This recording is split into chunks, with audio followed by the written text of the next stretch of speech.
Front tonight, the top Democrat on the Intelligence Committee, Congressman Dutch Ruppersberger. He's been briefed on the MH17 crash.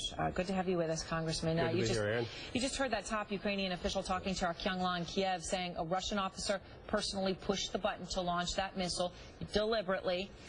Do you think that's probable? Well, let me say this first. We have an investigation, and we hopefully will determine who fired that missile. At this time, though, we don't have the facts yet. And if it was classified, I couldn't tell you, but I don't have the facts. But I wouldn't be surprised if there was a Russian who was involved. All right, so you wouldn't be surprised, but you don't yet have the facts, which is important, right?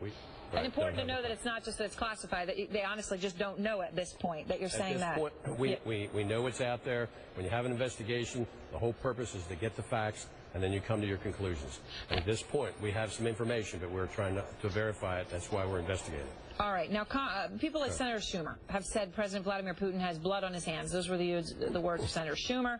Do you agree? Is Vladimir Putin directly responsible? Are you willing to say that at this point? Yeah, I'll say it. First thing, I don't trust Putin. I think he has a tremendous ego. He cares about himself more than anything else, and then Russia. I think if you look at his past conduct, he has told untruths in order to make himself look good. He continues to be in denial on any serious situation against Russia. Right now, we have a lot of evidence at this point showing Russia's involvement, helping to train people who can shoot these surface-to-air missiles. We know that right before the attack that Russia brought in over 150 tanks and surface-to-air missiles. We know that after the plane was shot down, that there was media and really about the fact that a Ukrainian separatist made a comment that we shot someone down. When they realized it wasn't a military Ukrainian plane, they took it away. Right. I mean, look, the more you deny, it shows me the more that you probably are guilty. So when Chuck Schumer uses the word blood on his hands, what is the word you would use? I would say that if he was in charge, if he was the individual who was responsible for these deaths, then he needs to be held accountable. And you know the unfortunate thing about this, if he would tell the truth and say they made a mistake, it's a horrific mistake when people die as a result of that mistake. But if he would at least admit it and say, this is an opportunity to stop what we're doing in Ukraine, to try to come together and start working on some of these serious issues like Syria.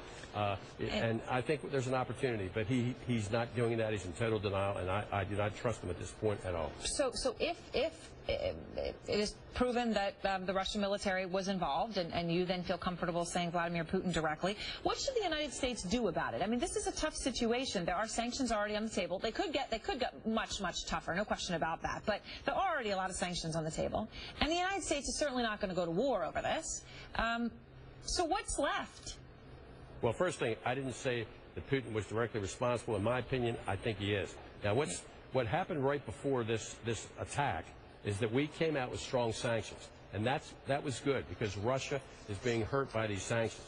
I think what we have to do right now, though, is to get the European Union more involved. You know, if Russia is not being impacted in a negative way because of the sanctions, Putin can continue to go on. So I think the European Union has to stand strong. The EU, I just want to quickly ask you about that. France says it's going to go ahead with the sale of a warship to Russia because it already got the $1.5 billion for this warship. These ships are huge. 700 troops, 16 gunships, 50 armored vehicles. They're not going to give Russia. They're not going to give the money back. They're going to go ahead with it. Does that frustrate you? Is that France acting like an ally? Extremely frustrating, and that allows Putin to go forward and to continue to do the things he's doing. He's taken over another country. He's been involved with Iran.